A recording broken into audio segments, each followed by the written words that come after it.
If you've got a car loan, student loan, or especially a mortgage, you're sitting on a secret schedule. It's the roadmap to becoming totally debt-free. It's called amortization. And in this explainer, we are going to pull back the curtain and figure this thing out. Once and for all, let's get into it. Think about it. You make that payment every single month, like clockwork. But have you ever really stopped to ask, where does that money actually go? I mean, how much of it is paying down what you owe, and how much is just, vanishing into thin air as interest? That's the big mystery we're solving today. So the official fancy word for all this is amortization. It's basically a pre-planned schedule, a journey that maps out exactly how much of your payment goes to principal and how much goes to interest every single month for the entire life of the loan. It's your loan's entire story, already written from beginning to end. To really get a handle on this, you've got to think of every payment you make as being split into two different buckets. It's not just one big chunk of money paying down your debt. No, it's this carefully calculated mix that actually changes pretty dramatically over time. So let's break down exactly what's in those two buckets. So what are these buckets? Well, it's actually super simple. The principal, that's the money you actually borrowed. The sticker price of the house or the car. And the interest? That's just the fee the bank charges you for the privilege of borrowing their money. Every payment hits both, but here's the crucial part. The split between the two is almost never 50-50. Okay, brace yourself, because this is the part that really shocks most people.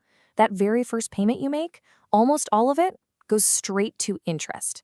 Yeah, look at that. A massive 90% is just paying the lender's fee. And why is that? Well, because interest is calculated every month based on your remaining balance. Right at the start, your balance is the highest it'll ever be. So the interest charge is huge. That leaves just a tiny, tiny sliver of your payment to actually chip away at the principal. It can feel like you're barely making a debt. But you're not just treading water forever. The real magic of amortization is how this balance slowly but surely starts to shift in your favor. See, as you make those tiny dents in the principal, the interest calculated each month gets a little bit smaller, which means your payments start to get more and more powerful. To really see this in action, we've got to look at the whole journey. So let's map out the story of a typical 30-year loan. Okay, check out this simplified schedule. It shows the journey at 3 key moments. Look there at payment number 1. Just like we said, only $150 goes to principal, while a whopping $1,350 goes straight to interest. Ouch. Now let's fast forward 15 years to payment 180. Things are looking better. You're making real progress. More is going to principal, but interest is still eating up most of the payment.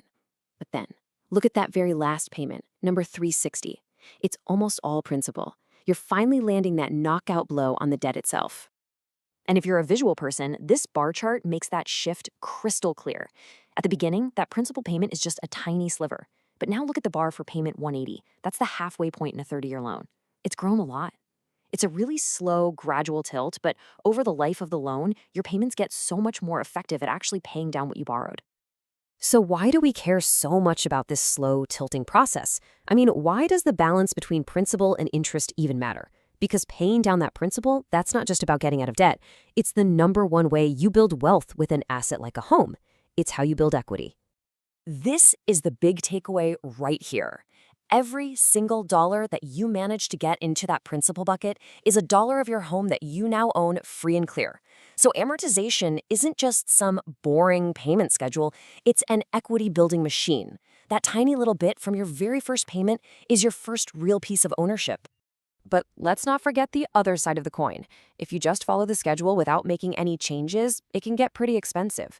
For that $300,000 house, you could end up paying an extra $240,000 just in interest. That's why understanding this stuff isn't just interesting, it's incredibly powerful. Now, seeing a huge number like that might feel a little discouraging, but here's the good news. Once you understand the rules of the game, you can start using them to your advantage. That amortization schedule, it's not a prison sentence. It's just a roadmap. And guess what? There are shortcuts. Taking them gives you way more control over your financial future. So, the big question is, are you just a passenger on this 30-year ride, or can you actually grab the steering wheel? The answer is absolutely 100% you can grab the wheel. And here are 2 of the most effective ways to do it. First up, making bi-weekly payments. It's a clever trick where you pay half your mortgage every 2 weeks. This ends up giving you one extra full payment per year, and that entire extra payment goes directly to your principal. Or, an even simpler method, just add a little extra to your payment each month, and make sure you tell the bank it's for principal. Any extra amount, even a small one, directly attacks that loan balance, saving you a fortune in interest and shaving years off your loan. At the end of the day, that amortization schedule is just a map the lender gives you. It shows one possible path to your destination. But once you understand how it works, that paying down principal is the real goal, you can start to find your own faster shortcuts. So now you know the secret. You get the two buckets, you've seen the whole 30-year journey, and you know there are shortcuts. The only question left is, now that you're armed with this knowledge, what path are you going to choose?